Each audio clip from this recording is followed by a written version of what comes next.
ఇది చూడండి సార్, ఇది √2 లాగ్. ఇది కూడా చాలా interesting question. Log x - 1 base √2 is equivalent to log x - 3 base 2. Log x - 3 base 2.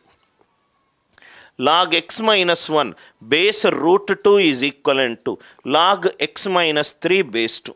నా ఇది చూద్దాం సార్. సో √2ని మనము 2^12గా రాసుకుంటే x - 1 √2 అంటే 2^12 is equivalent to log x - 3 base 2. Log x - 3 base 2. So ఇది 1/1/2 లాగ్ x - 1 బేస్ 2. ఇది అందరికీ అర్థమైందా సార్?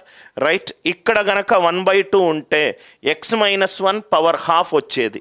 1/1/2 ఉంది కాబట్టి రైట్, ఇది 2^1/2 అయింది. సో ఇది లాగ్ x - 3 బేస్ 2. ఇది ఏమవుతుంది? Log x - 1 whole square base 2 is equivalent to log x - 3 base 2. Log base 2 same ఉంది. So x - 1 whole square is equivalent to x - 3. So x² - 2x + 1 is equivalent to x - 3. x² - 3x + 4 is equivalent to 0. ఇది x + 4 into ఏమైనా ఫ్యాక్టరైజేషన్స్ ఉన్నాయా చూసుకోండి. Right. x² - 2x + 1 is equivalent to x - 3. ఇంతవరకు అందరికీ క్లియరా sir? ఇంతవరకు అందరికీ క్లియరా? సో దీనికి మనకు x² - +4 -3 + 3. సో కాబట్టి మనం ఇక్కడ ఇది +3 పెట్టుకుంటే ఇదేమైంది -4. ఇక్కడ +3 పెట్టుకుందాం. రైట్. జస్ట్ ఒక ఇంటీజర్ వాల్యూస్ రావడానికి, లేకపోతే మనకు ఏదైనా వాల్యూస్ రాయవచ్చు. సో ఇది మనకేమైంది? x². ఇక్కడ చూద్దాం సార్. ఇంతవరకు క్లియర్ కదా సార్? మీకు స్టెప్స్ క్లియర్ అవుతే ఆటోమేటికల్గా మీకు ఆన్సర్ వస్తుంది. Log x - 1 base √2 is log x - 3. ఈ స్టెప్ అందరికీ క్లియర్ అయిందా? ఏమైనా మీకు డౌట్స్ ఉన్నాయా? సో 2 అంటే x - 1 whole square equivalent to ఇది మీకు మిగతాది క్యాలిక్యులేషనే. సో కాబట్టి x - 3 or x + 3. x - 3. So this will become x - 3. ఈ రెండిటిని ఈక్వేషన్ చేయండి. ఏది ఆన్సర్ వస్తే అదే. ఎక్స్ గనక కాంప్లెక్స్ వస్తే అది తీసేసేయండి. ఇన్పుట్ ఎప్పుడూ కూడా రైట్ పాజిటివ్ నెంబర్ అయి ఉండాలి. ఈ ప్రాబ్లం అందరికీ అర్థమైందా? అక్కడ 2 ఉంది, నేను √2 పెట్టుకున్నాను సార్.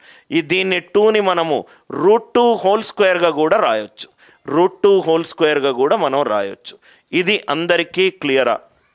ఏమైనా డౌట్ ఉంటే అడగండి sir. Any doubt is there? Right. Any doubt is there? Please ask me.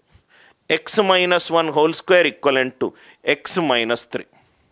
So ఇక్కడ మీకు కనుక ఇట్లా డౌట్ వస్తే మీరు ఏం చేయొచ్చు అంటే log A by log B ఫామ్లో కూడా మీరు రాసుకోవచ్చు.